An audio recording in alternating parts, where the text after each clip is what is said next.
In this second deleted level, which is an extended sequence of the sewers in Seattle, this comes on the heels of where Ellie goes into a building and she survives an attack by stalkers and gets thrown out of a window and gets swept away by the current. And then we cut this section that used to be there in the final game. Now you will get to play it. So this was a way to get a bit more interesting puzzles, interesting traversal, figure out how Ellie can navigate the sewers with the fighting current. Ultimately, with a lot of these levels and these sequences, the reason why we cut them were for pacing purposes. But here it is for you in this very kind of raw form that part of it will feel finished, parts of it will feel like assets are missing as far as audio, animation won't be final. But it's a glimpse into what a game looks like when it's months away from finishing. Enjoy.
This level, internally known as Find Nora, was quite long in duration as we had to make Ellie traverse a far distance to the opposite side of downtown Seattle.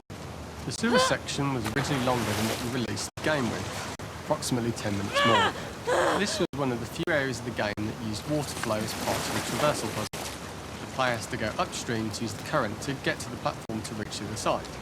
We mostly cut this mechanic game-wide. The ladder acts as an immediate goal for the player, but being able to climb out is not going to be so easy. To keep levels interesting and engaging, we alternate between positive and negative values the player experiences. Here, it's a positive to have found the ladder, but then a negative to discover it's not the solution. But then another positive to identify the next short-term goal of the doorway. By alternating between these opposing values, we give players what they expect, but not how they expect it.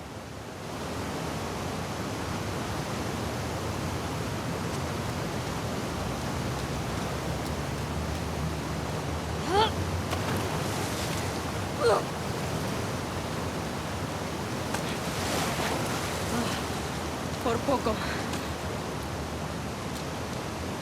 This level, internally known as Find Nora, was quite long in duration as we had to make Ellie traverse a far distance to the opposite side of downtown Seattle. The sewer section was originally longer than what we released the game with, approximately 10 minutes more. This was one of the few areas of the game that used water flow as part of a traversal puzzle. The player has to go upstream to use the current to get to the platform to reach the other side. We mostly cut this mechanic game wide, however it remained in essence in the section swimming to the aquarium as Ellie when you were avoiding the waves. When players reach the doorway and enter into the room, they are faced with a dead end.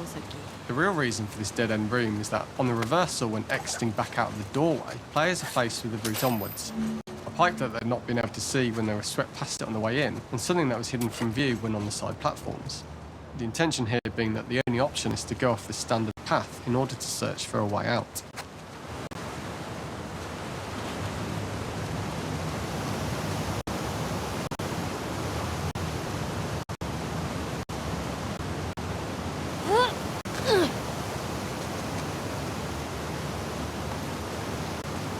Sáquenme de este maldito lugar. Throughout the rest of the level, we also used light to indicate to the player that they were heading in the right direction. At each turn, however, we blocked the direct route forward.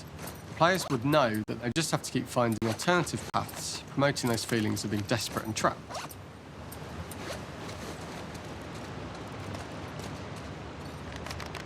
We slowly introduced the player to consider climbing into smaller pipes and crouching in these tight spaces. This is to slowly build up Arriba y to afuera. and encourage the player Solo to climb sigue into subiendo y such sale. small pipes that they'd have to be crawling on their stomach, which is something that the player previously may not have recognised as a playable space, let alone the desired route they need to take. We added a tiny space just to reward the player's exploration with a pickup item, and we made sure it was... We loved the idea of making Ellie prone through a tiny dirty pipe in order to get out, as it was a great opportunity No to use our prone enloquezcas, mechanic. Ellie. A unique camera setup was created to support crawling in these pipes, as the standard prone camera is much higher above the player. We also created custom collision in order for Ellie to manoeuvre in these tight spaces easily. Initially, the oblong collision capsule around her character caused issues crawling around corners. We put extra effort into the custom corner collision so the movement experience is as smooth as the main game. In order for the player to feel cramped, claustrophobic and desperate, we'd been enforcing the traversal mechanics that allow for a tight environment which promote these feelings. We introduced the use of the squeeze through so that we can keep the player feeling enclosed and tight, but without repeating the same geometry. Here we change from low ceilings with wider walls to high ceilings and tight walls to change up the spatial pacing and keep the level from repeating itself.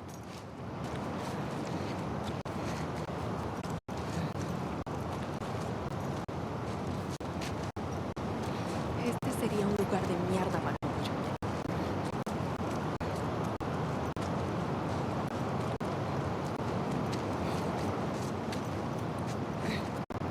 Originally, we had the waterline much higher here, so players had to swim through this tight tunnel.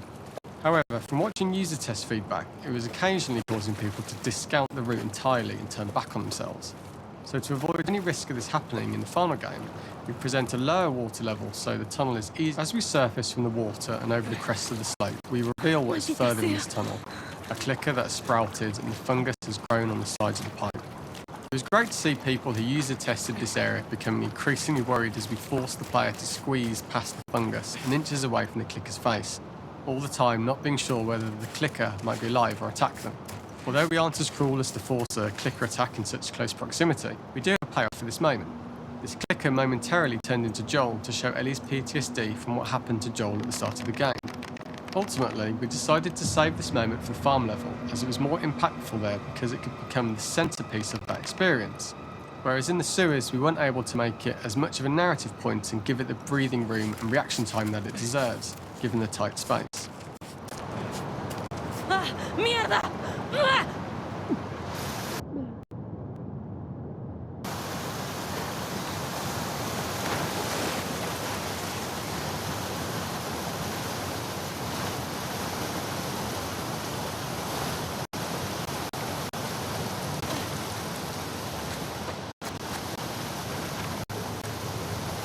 For the final section, we eventually opened you out to a wider area as you traverse through such tight spaces leading up to this.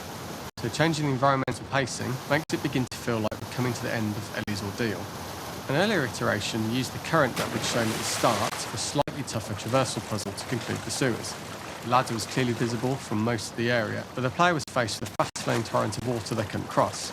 If the player attempted to jump into the water, they were not able to swim across the ladder due to the water's speed. But instead they had to traverse the pipe running along the top of the space in order to get across the water.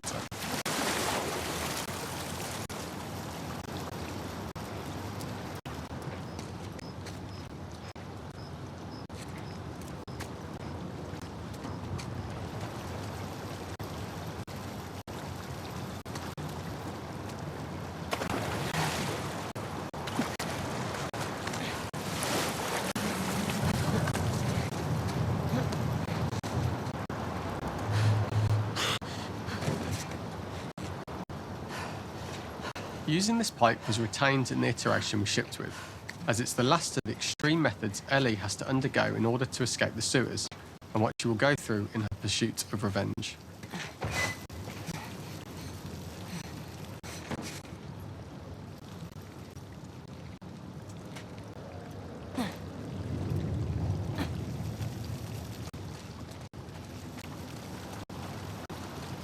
The last ladder climb is quite lengthy, And although we could have trimmed it down to a shorter climb, we liked how this last segment of the journey built anticipation for whether there was success at the top or not after all you've been through. Ultimately, the ladder exits out into the subway station, which is how it connects in the final game. Ellie then has to find her way to the hospital from here, crossing paths with the scars for the first time.